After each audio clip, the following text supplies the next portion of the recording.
Hello and welcome to the Brutal Iron Gym podcast, where our goal is to cut through the BS and deliver the brutal truth about topics related to health and happiness. Today's podcast number 1623. The topic is nutrition and the title is Carb Cycling, Nutrition Template, and Training Considerations. In our gym, our members can write down questions they have on index cards, post them up on this big board. I go through, answer the questions in podcast, and then write down the podcast number for them on the card. So it's a nice, interactive way. Anybody, including you, can send me a question anytime on our email, brutalirongym@gmail.com. You can also send questions, on social media. I look at Instagram every day. I have alerts set for YouTube for...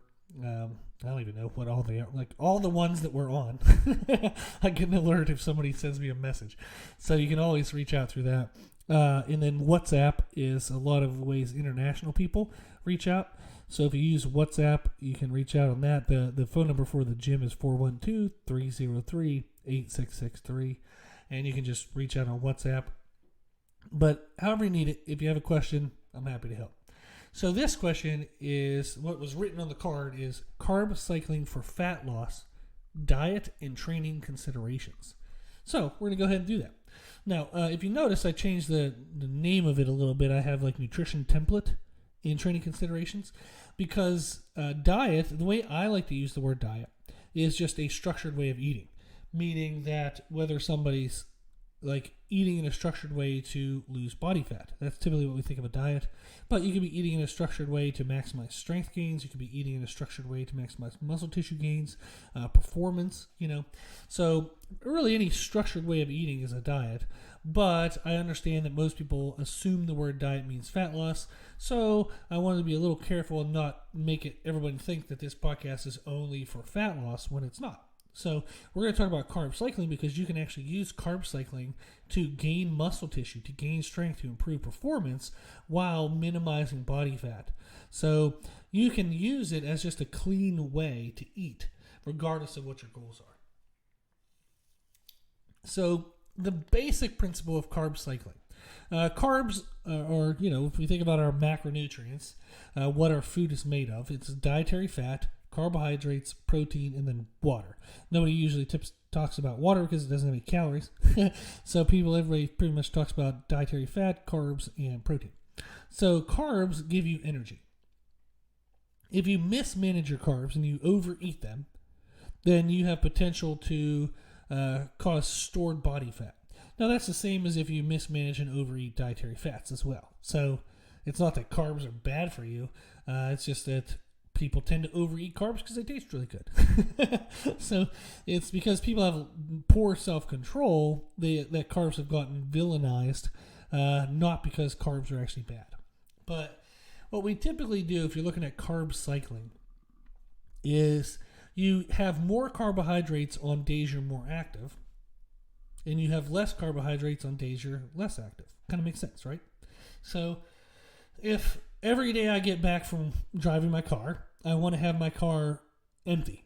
Say you want all the gas out. So that way, I don't know, it's protective for the gas lines. Whatever, bullcrap we need to make up for the scenario. Let's say at the end of every day, you wanted to end on empty. That would give so many of you anxiety. But let's say you wanted to get home every day and have your car be empty of gas. So if I'm driving, if I have a 1 hour commute to work, I feel bad for you, but that is common, unfortunately. You have an hour commute to work, or it's not a work day, and you're just driving, 1 mile to the grocery store and back home. Those would be very different amounts of gasoline that you would need, right? So the drive to work and back, a 1 hour commute and back is a lot of gasoline. Drive 1 mile to the grocery store and back is not a lot of gasoline. So you can see that on a work day, on a commute day, you would need more gasoline to fuel the activity. Whereas on the grocery store day, a lot less gasoline to fuel the activity. So the idea of carbohydrates is similar. If I have a day where I'm very active, if it's a training day, say I'm working out and exercise that day, then I'm going to need more carbohydrates. If I'm not training that day, I'm not doing much, then I need less carbohydrates. So that's essentially it. Now, along with changing carb intake, I do typically fluctuate caloric intake as well. So carbohydrate, meaning what that essentially means is I'm not going to replace carbs with fats. So on some days where I need more food, I'll just eat more carbs, and my fats and proteins will be pretty much the same. As days I don't train, I'm going to eat less carbs, but I'm not going to all of a sudden jack up my fat even more to make up for those missed calories. Because since I'm less active, I don't want the same amount of calories. I don't want more gasoline than what I need. So the idea of carb cycling, the way I like to do it, is that it includes caloric cycling as well. So the days you train, you have more calories and more carbs. The days you don't train, you have less calories and less carbs. The range of fluctuation, how much you have on one day versus another day, depends on a ridiculous number of individual factors that include like diet history, maybe like the desired amount of body weight change. If you want to really take a lot of weight off versus you don't want to take any weight off, you just want to look better. The importance of workout performance. If somebody works out and what they do in their workouts is extremely important and that's like their main focus, then we don't have as much fluctuation because you want to make sure that performance is properly fueled. Whereas if somebody, they don't really give a crap about their workout performance, they're just working out to try to get to a different goal, then we can, be more risky with workout performance, sacrifice that a little bit if maybe we need to. You also have the desired outcome, time frame. So when do they want the results? That'll change it as well. So there's a lot more, but there's a lot of individual factors as to how big of a fluctuation you would have. How much do you eat on a training day? How much less do you eat on a non-training day? So I'm going to give you some numbers because that's what the nutrition template part of the title meant, was I'm going to give you some numbers. Now, these are just starting figures. You're going to use these to be in the ballpark of where you need to be, and then you'll have to make adjustments as you go. Okay? That means that if you follow these numbers, I cannot promise you that you will get exactly what you want. I can promise you that if you follow these numbers, you're going to be near where you need to be, and then with a couple modifications, you'll get what you want.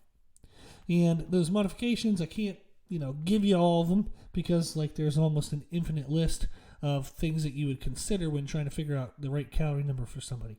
But I'm going to get you in the ballpark, get you started, and then you can kind of take it from there, okay?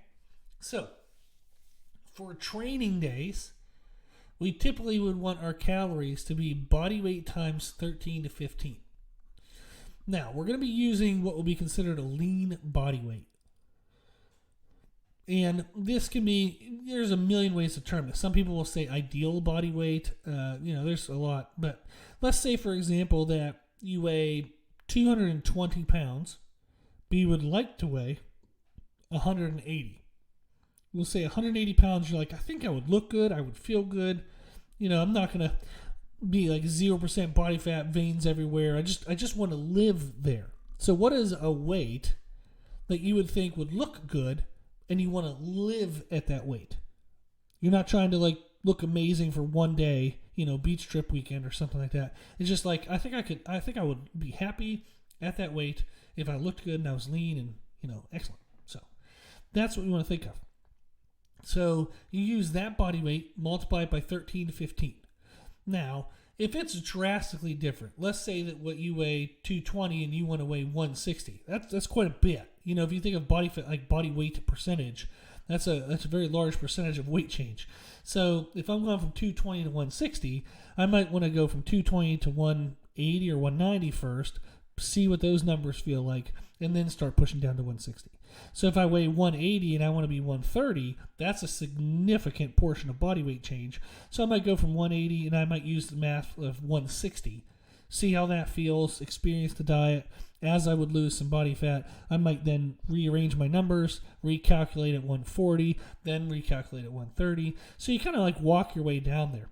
I don't have an amazing number that you should adjust by.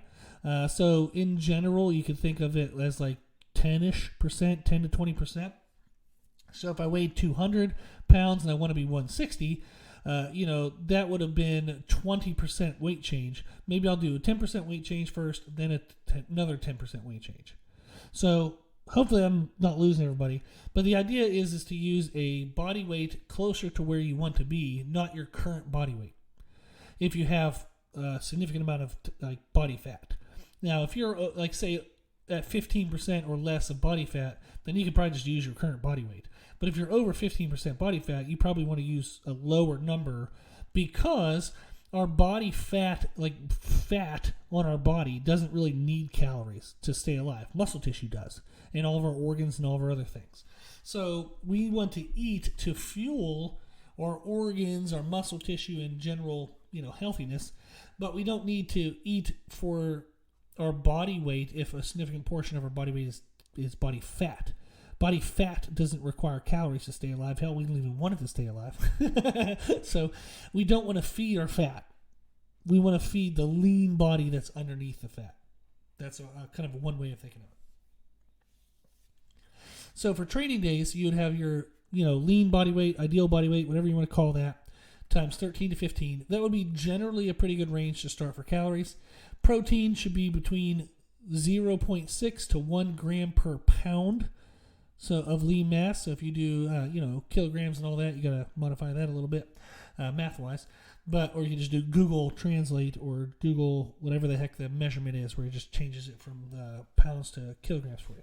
So Google conversion, maybe that would be the term. So we have body weight times 13 to 15.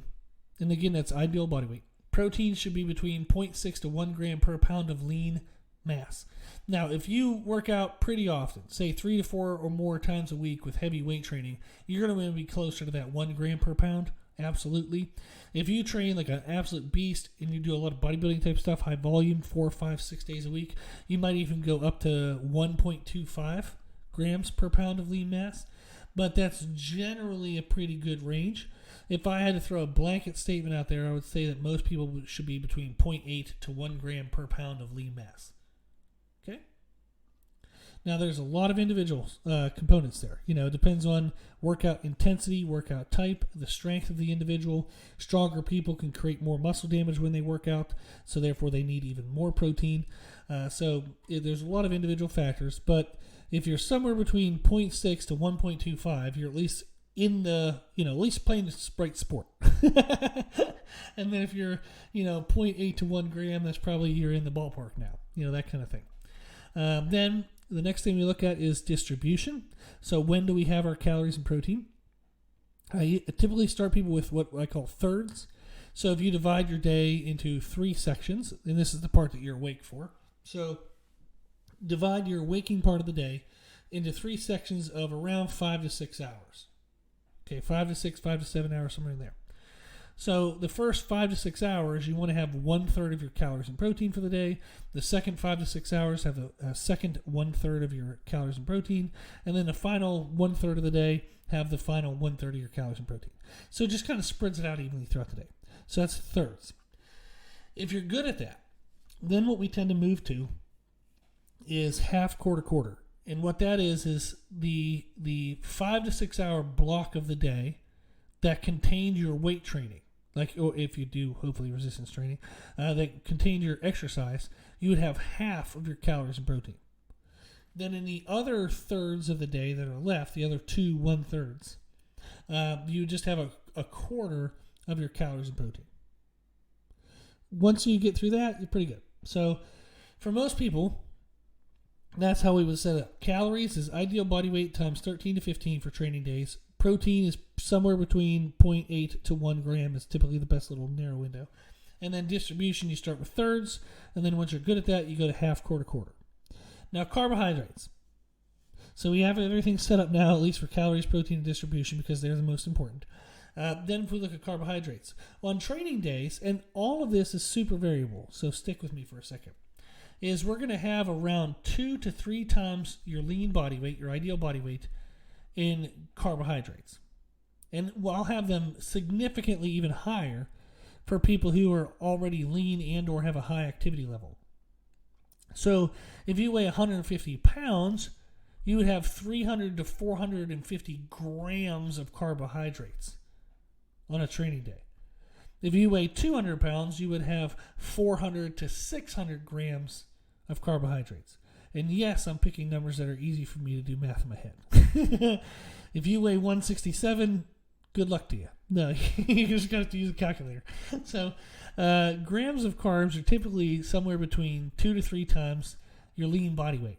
And that's how many grams of carbs you would have in a day, on a training day. Okay? So an example, somebody, if their lean weight is 180 pounds, they would have between 360 to 540 grams of carbs on a training day, and around 180 grams of protein, so around their body weight in grams of protein. And if we don't include any direct dietary fats, like they don't really have many fats in their diet, they're going to aim for somewhere between 2,200 to 2,800 calories. So that's going to give them that range of that 13 to 15. So ideal body weight times 13 to 15 is your calories. You would want to maximize those calories to be as many carbs and proteins as possible. So you want the protein to be up around that 1 gram per pound of body weight, somewhere in there. And then the rest of the calories, try to jam a bunch of carbs in there. Try to minimize your dietary fats and really push carbohydrates on training days. You're going to have really good energy. You're going to feel great. You're going to get to eat a lot of food. If it's too much food, you can use some fats to bring down food volume and decrease the amount of carbs you need. But on training days, you're looking to try to maximize carbohydrate intake. So you want to cover your base need of protein and then keep dietary fats very low so that way you can eat the most amount of carbohydrates. Okay? So that's training day numbers. Ideal body weight times 13 to 15 is your total calories.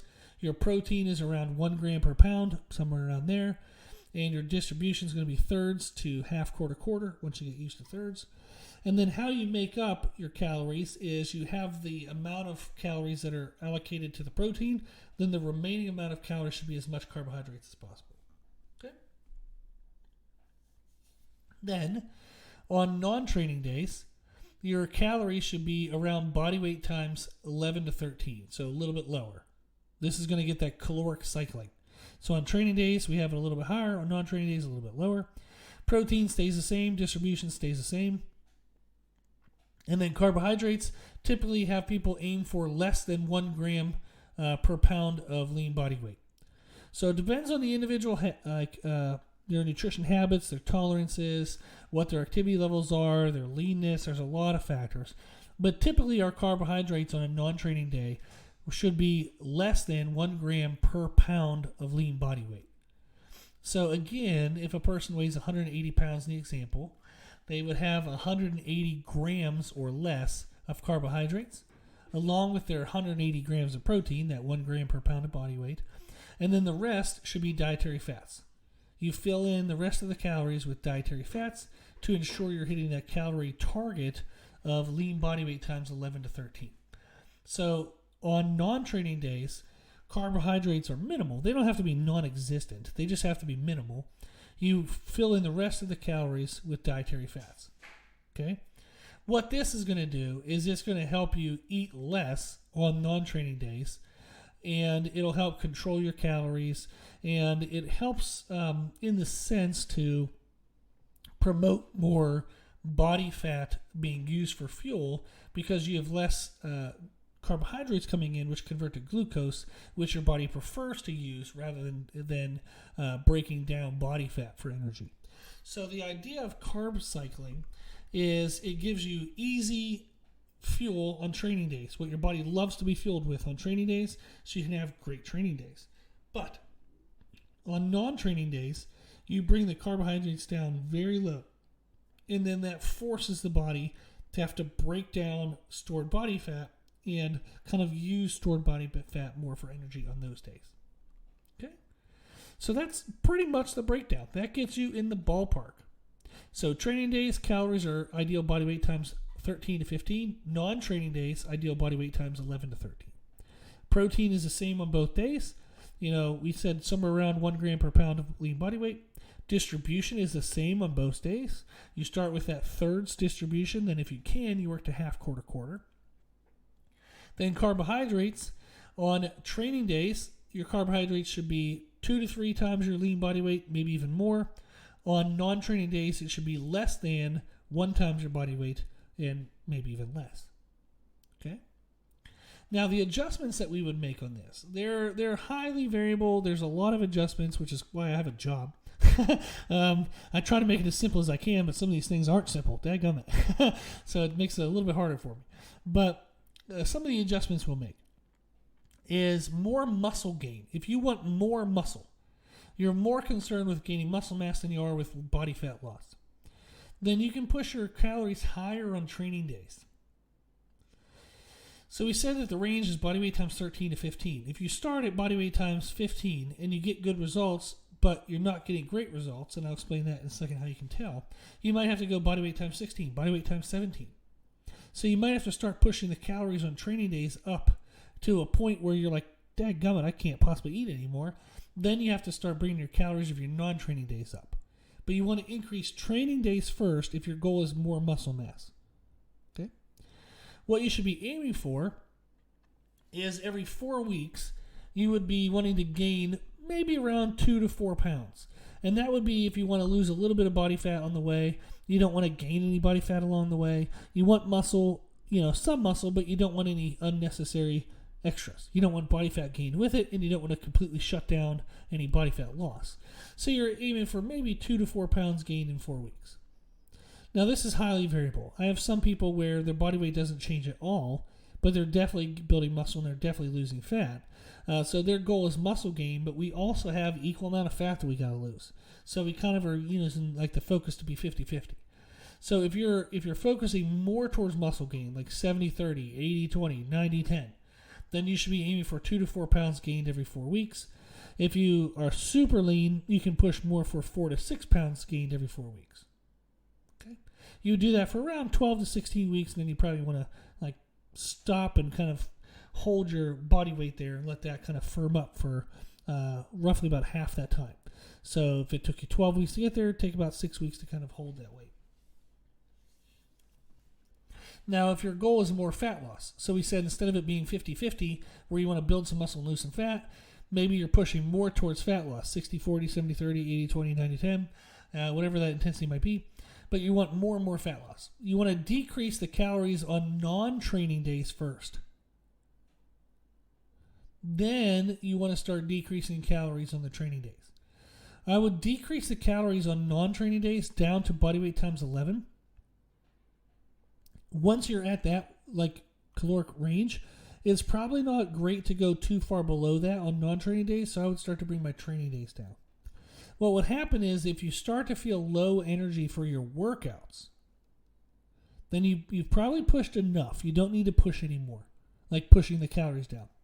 Don't over-reduce calories because you'll start to feel miserable and then you'll lose motivation.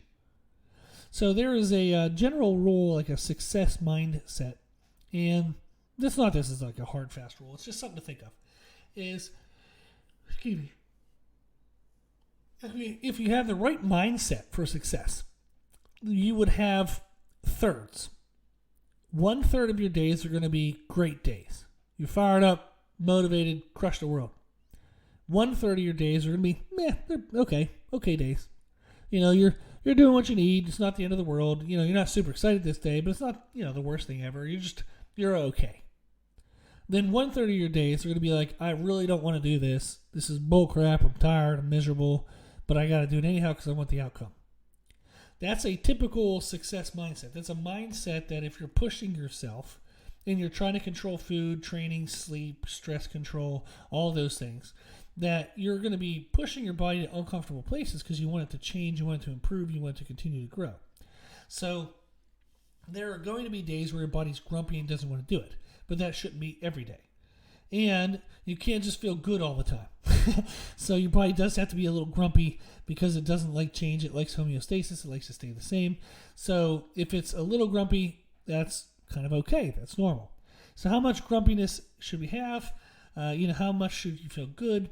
It's roughly the thirds. If 1/3 of your days you feel great, 1/3 of your days you feel okay, and 1/3 of your days you kind of like this stinks, everything's crappy, then you're probably in the right level of intensity of work towards your goals. If every day starts to turn into crap, you're pushing too hard. You're pushing too hard to probably be able to sustain it until you actually are successful. So that's just something to think of. Okay, now variations to this. How would I modify this? Well, on some people, what I'll do is I add in a medium day. So I talked about kind of like we have training days and non-training days. One day is high calories, one day is low calories. Some people will actually add in a medium day. For people who work out 4 or more times per week, but they want to limit body fat gains, but maintain good energy for their workout performance, still have good muscle mass, what tends to happen is if they work out 4, 5, 6 days, there's almost too many high days of calories and not enough low days to balance out the right amount of calories for body fat control. So we tend to start to change now to where they'll have high, medium, and lows. So we have 1 to 2 of the workout days be the high day, 1 to 2 of the workout days be a medium day, and then the non-training days are still your low days.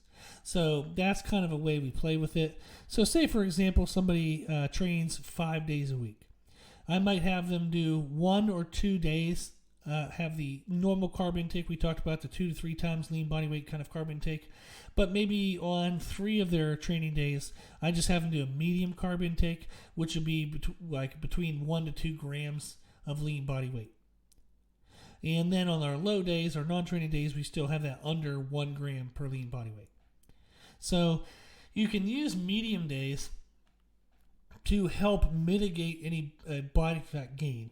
So if you feel like, man, I train a lot, all these days are high, I'm afraid I'm going to gain body fat, then make your most intense days, the high days, make your less intense training days, medium days, where you keep your carbohydrates between 1 to 2 grams per pound of that lean body weight. Okay. Now, another variation we have is for some people, we use ultra low days.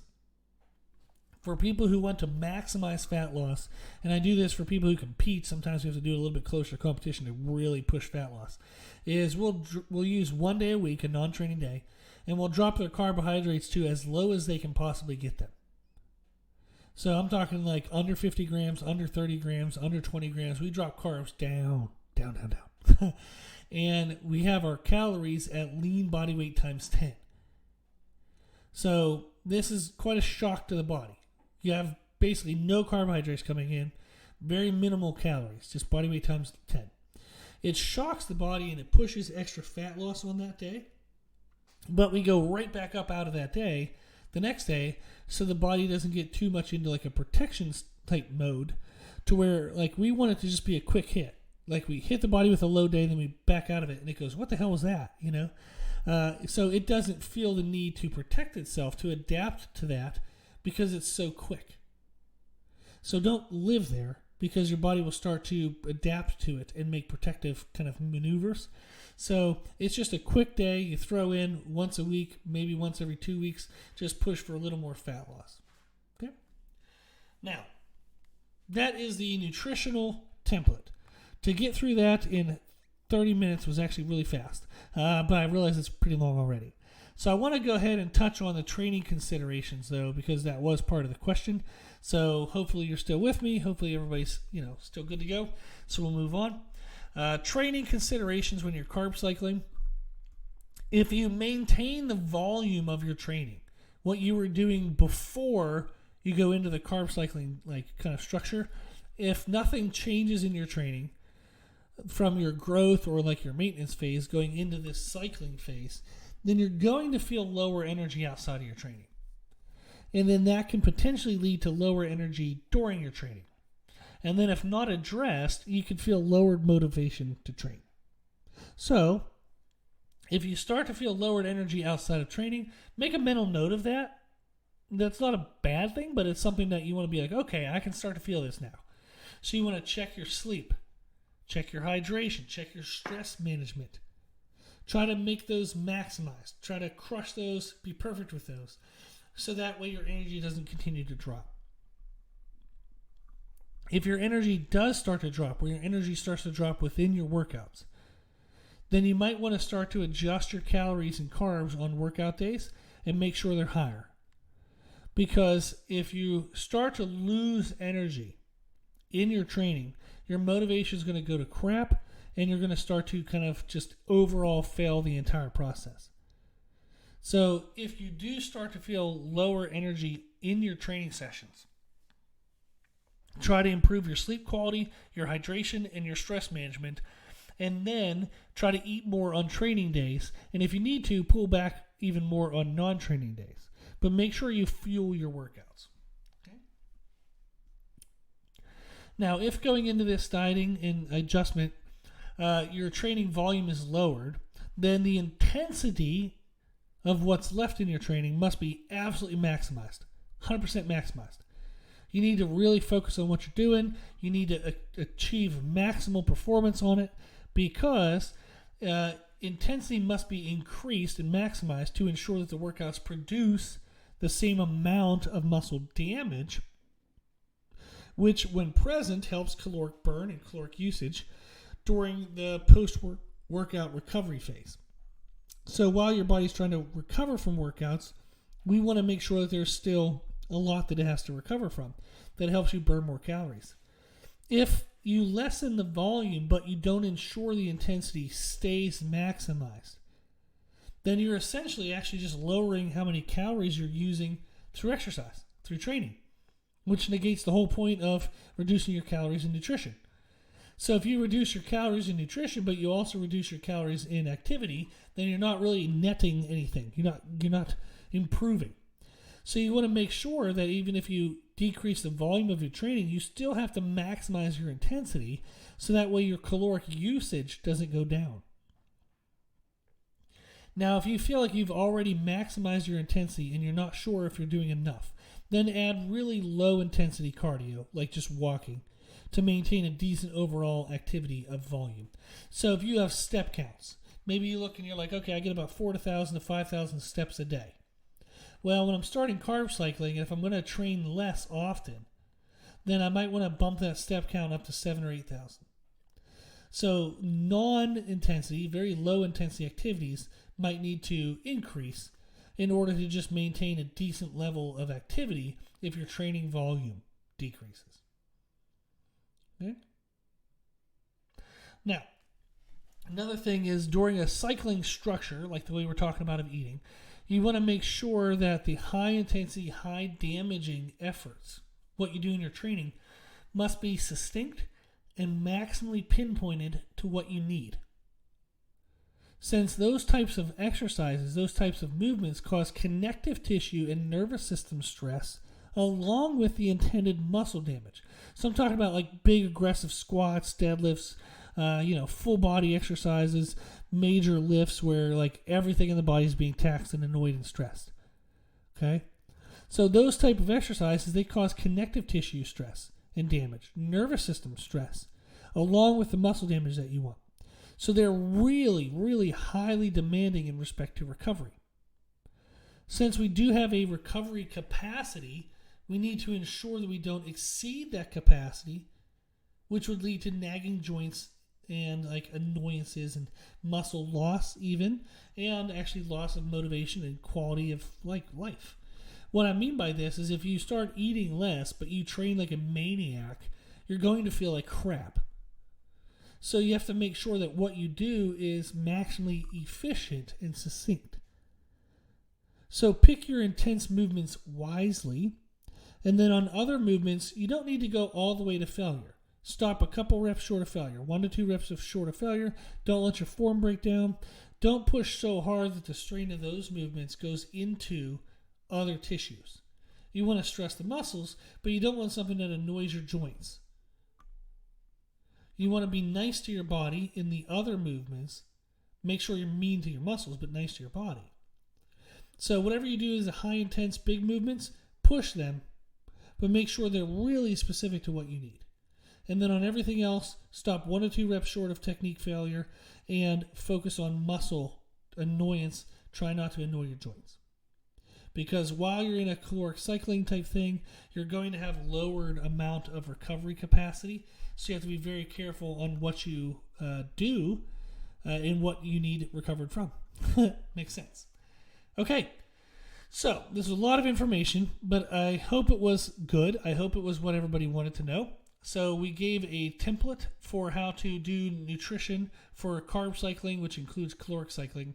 And we talked a little bit about the training considerations that you would need given that.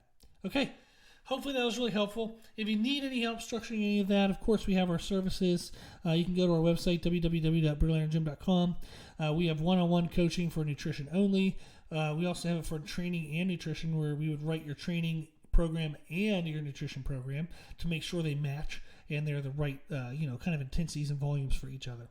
And then we also have our live monthly programming service, where you can get a cheaper way to get still very good programming and still have one-on-one education. So there's a ton of options now on our website. We have services of all costs. We even have free information on our website, so you don't have to pay us anything. But if you want more information on any of it, go to our website, www.brutalirongym.com. If you have any follow-up questions, anything you want to clarify, shoot me an email, brutalirongym@gmail.com. Awesome. Well, hopefully you liked today's podcast. If you do like it, if you do find our podcast helpful, please share it. When you share it, let people know that we answer questions for free, so that way they're encouraged to reach out and ask anything they need to live their healthiest and happiest life.